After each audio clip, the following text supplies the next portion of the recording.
আসসালামু আলাইকুম। আজ শেয়ার করছি সকাল ও বিকেলের চায়ের আড্ডায় চটজলদি মাত্র 10 মিনিটের মধ্যে বানিয়ে দেওয়া যায় এমন নাস্তা।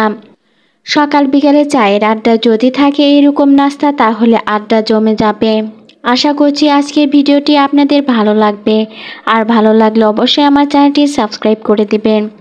নাস্তাটি বানানোর জন্য মিক্সিং বলে দিয়ে দিচ্ছি একটি ডিম, দিয়ে দিচ্ছি হাফ কাপ চিনি আর সামান্য লবণ। চিনি আপনাদের স্বাদ অনুযায়ী কম বা বেশি দিবেন। ডিমের সাথে চিনি হ্যান্ডউইচের সাহায্যে ভালো করে মিশিয়ে নিচ্ছি।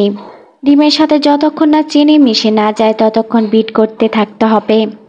ডিমের সাথে চিনি ভালো করে মিশিয়ে গিয়েছে এবং ক্রিমি ভাব চলে এসেছে। এখন ডিম চিনির মিশ্রণে দিয়ে দিচ্ছি 1 কাপ আটা আর দিচ্ছি 1/4 কাপ সুজি। সব উপকরণ ভালো করে মিশিয়ে ডো বানিয়ে নিচ্ছি। আমার ডো অনেকটা নরম হয়েছে, তাই আমি আরও 1/4 কাপের একটু কম আটা দিয়ে দিচ্ছি। এবার ভালো করে ডো বানিয়ে নিব, ঠিক রুটির ডোর মতো। আমার ডো বানানো হয়ে গিয়েছে।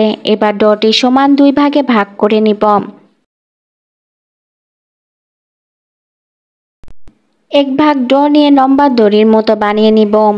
ডো হাতে লেগে না যায় সেজন্য হাতে তেল মাখিয়ে নিয়েছি। আপনারা নাস্তাটি বানানোর সময় অবশ্যই হাতে তেল মাখিয়ে নেবেন। ডো লম্বা করে বানিয়ে নেওয়া হয়ে গিয়েছে। এখন নাইফ দিয়ে সমান করে টুকরো করে কেটে নিব। এবার এক টুকরো ডো নিয়ে হাতের তালুতে হালকা চাপ দিয়ে ঘুরিয়ে ঠিক এভাবে নাস্তা শেপ দিয়ে দিব।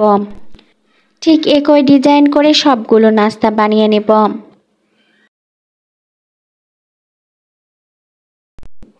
নাস্তা বানানো হয়ে গিয়েছে। এখন নাস্তাগুলো ভেজে নিব। তার জন্য ফ্রাই প্যানে তেল গরম করতে দিয়েছি। তেল গরম হয়েছে। এখন একটি নাস্তা তেলেতে ছেড়ে দিব।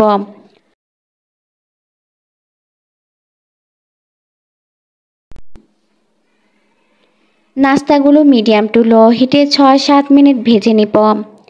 ভাজার সময় অবশ্যই চুলার ফ্লেম মিডিয়াম টু লোতে রাখতে হবে, তা না হলে নাস্তার উপরে কালার চলে আসবে আর ভিতরটা কাঁচা থাকবে। নাস্তা ব্রাউন কালার হলে তেল থেকে উঠিয়ে নিব। এভাবে করে সব নাস্তা তেলেতে ভেজে নিব।